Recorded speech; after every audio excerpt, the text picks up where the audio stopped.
Shalom, selamat pagi Bapak Ibu, saudara-saudari yang dikasih Tuhan, dimanapun Anda berada. Kita berdoa. Bapa dalam kerajaan surga, kami bersyukur Tuhan, kami boleh melangkah lagi Tuhan di hari yang baru yang Tuhan berikan. Berbicara Tuhan, agar roh kami Tuhan semakin dikuatkan. Kami siap untuk mendengar firman-Mu. Di dalam nama Tuhan Yesus kami berdoa. Amin. Love, unconditional. Landasan firman Tuhan diambil dari 1 Yohanes 3 ayat 14 sampai 15 yang mengatakan, kita tahu bahwa kita sudah berpindah dari dalam maut ke dalam hidup, yaitu karena kita mengasihi saudara kita. Siapa yang tidak mengasihi, ia tinggal di dalam maut. Kita baca lagi 1 Yohanes 4 ayat 7 sampai 8 mengatakan, saudara-saudara yang terkasih, marilah kita saling mengasihi, sebab kasih itu berasal dari Allah. Setiap orang yang mengasihi, ia lahir dari Allah dan mengenal Allah. Bapak, Ibu, Saudara-saudari yang dikasihi Tuhan dimanapun Anda berada, kasih tentu kata yang tidak asing bagi kita. Karena Alkitab tiada hentinya membicarakan kasih.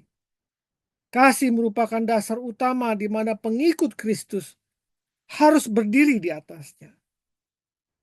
Kasih seharusnya tidak hanya menjadi label, tapi sangat perlu untuk diukir dalam loh hati setiap orang yang menyebut dirinya Kristen. Sehingga kasih sungguh menjadi bagian yang nyata dan tak dapat terpisahkan dari diri orang Kristen. Dibutuhkan pengorbanan dan perjuangan untuk mewujudkannya. Kasih yang diteladani oleh Kristus bukanlah kasih yang gampangan, Bapak Ibu. Untuk itu, saat dunia hanya mampu mengasihi karena terlebih dahulu dikasihi, kita justru diajarkan untuk tetap mengasihi sekalipun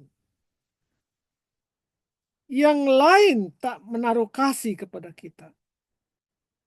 Sesuatu yang teramat sulit, bukan? Kasih seolah memperkosa harga diri kita, menjadikan harga diri kita tak lagi bernilai. Inilah yang membuat banyak orang Kristen merasa tidak sanggup menjalankan panggilannya sebagai pelopor kasih.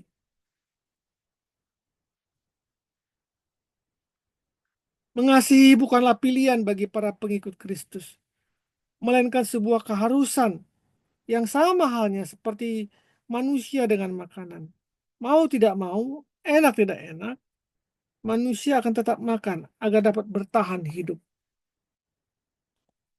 Demikian juga dalam hal mengasihi. Tidak baik situasi, kondisi, dan tempat, kita harus tetap dapat mengasihi sesama.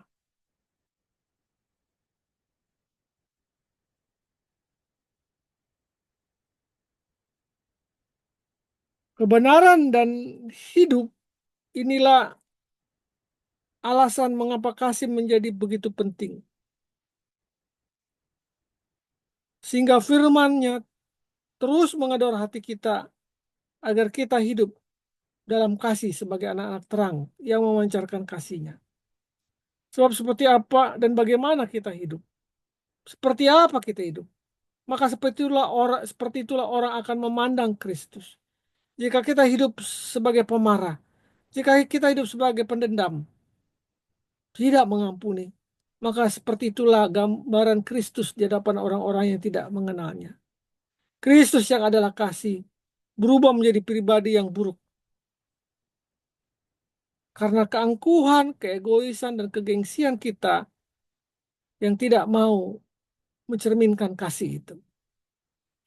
Bapak, Ibu, Saudara-saudara dikasih Tuhan, di dalam Kristus hal mengasihi bukanlah sebuah kemustahilan.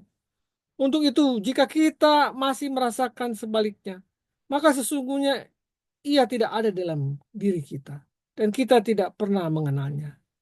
Saat dunia membutuhkan alasan atau syarat untuk mengasihi, Ia justru mengajarkan kita untuk mengasihi tanpa syarat. Sama seperti Tuhan Yesus yang mengasihi kita tanpa syarat, mati di kayu salib. Maukah kita belajar mengasihi? Mari kita berdoa. Bapa, aku ingin belajar memiliki kasih yang Engkau ajarkan kepadaku. Agar aku dapat, Tuhan, kuatkan aku, ajarkan aku untuk dapat mengasihi tanpa mencari alasan untuk apa aku mengasihi. Dalam nama Tuhan Yesus aku berdoa. Amin. Pengikut Kristus sejati tidak hanya mengikuti ajarannya, tetapi juga teladannya. Selamat pagi, selamat berkarya. Tuhan Yesus memberkati. Amin. Amin.